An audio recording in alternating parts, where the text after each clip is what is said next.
Well, let's get into one of the dilemmas facing Ole Gunnar Solskjaer, shall we, ahead of not just tonight's game, but going forward. And that's the decision that needs to be made in goal, Mark. David De Gea played in the first leg. Who plays tonight? Well, if you go on what's been happening so far throughout the tournament is that now that Dean Henderson's kind of seemingly established himself as the regular Premier League goalkeeper, David De Gea has played, the last 2 Europa League games at least. I would envisage he will continue in that role. How hard must that be then, Mark, for David De Gea at the moment? Do you get the sense as a keeper, because there can only be one, it's not like you can switch to right back or something, that his career is in limbo? Is that the sense you get?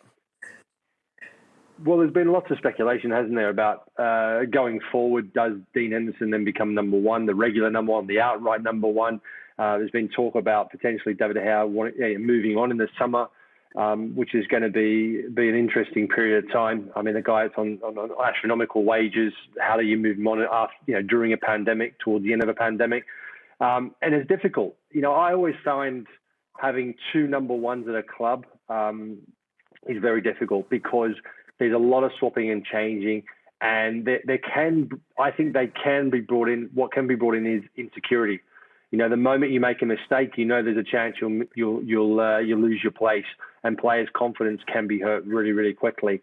And then all of a sudden it can spread to both goalkeepers, and all of a sudden you could find yourself in a position where neither goalkeeper is necessarily performing well because of that pressure, that continuous unknown certainty about whether they keep a spot or not after maybe with just one simple mistake.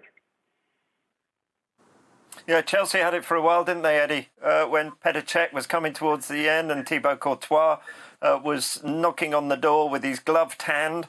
Does De Gea, for you as a coach, a manager, does he have to move on now? Is that the only solution here?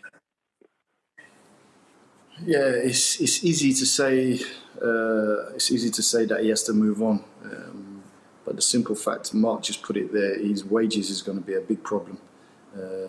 With this pandemic and the financial restrictions that a lot of clubs are under at this present moment in time, it's going to be very, very difficult for him to move on and be on the same wage that he's used to. So for me, it's not as easy as that.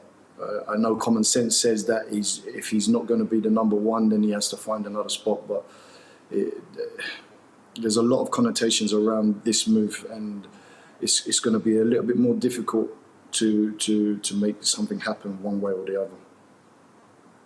The difficulty is with Manchester United in their situation, and I said it before, is that the fact that I don't think Ole Gunnar Solskjaer has made it clear at all who his number one is. I think he's actually made a point to say, I haven't necessarily got a number one.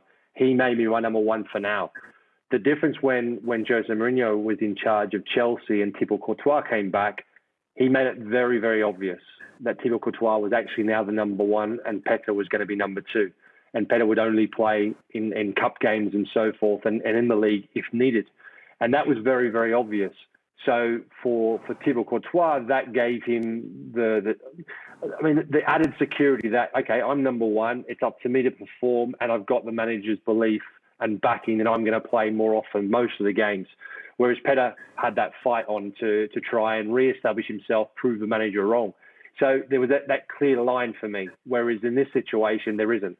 So I just don't see it going beyond this season being possible. I think if the goalkeeping positions don't change in terms of all the personnel don't change, I think there has to be a decision made on who is the clear number one and who isn't.